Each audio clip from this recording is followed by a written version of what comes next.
Election commission ने कौमी assembly के हल्का NA4 पेशावर के ज़िमनी इंतखाब के गैर हतमी नताइज जारी कर दिए हैं, जिसके मुताबिक तहरीक इंसाफ के अरबाब आमिर अयूब 45,734 वोट लेकर कामयाब करार पाए हैं। ANP के खुशदिल खान 24,874 वोट लेकर दूसरे नंबर पर रहे। नून लीग के नासिर खान मुसज़ई का 24,790 वोट के साथ तीसरा नंबर रहा। पीपल्स पार्टी के असद गुलजार खान ने 13,200 वोट समेटे। तहरीक इंसाफ के उम्मीदवार की कामयाबी का गैर सरकारी ऐलान होते ही खिलाड़ी खुशी से झूम उठे।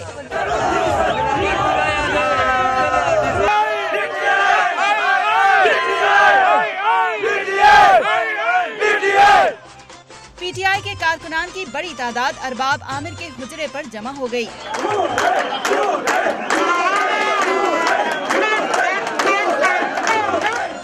खिलाड़ियों ने भंगड़े डाले, आतिशबाजी का मुजाहिरा किया।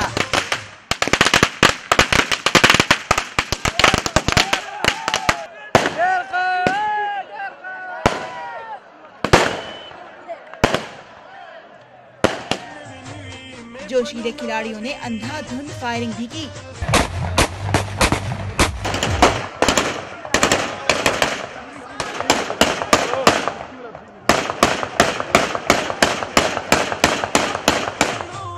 वजीर आला परवेज खटक समेत कायदीन की बड़ी तादाद भी मुबारकबाद देने पहुंची।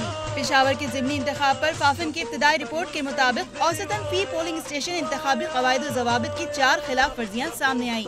52 पोलिंग स्टेशन के बाहर वोटर्स को ट्रांसपोर्ट मुहैया की गई। 36 पोलिंग स्टेशन के बाहर सियासी जमातों और उम्मीदवारों के कैंप कायम किए गए।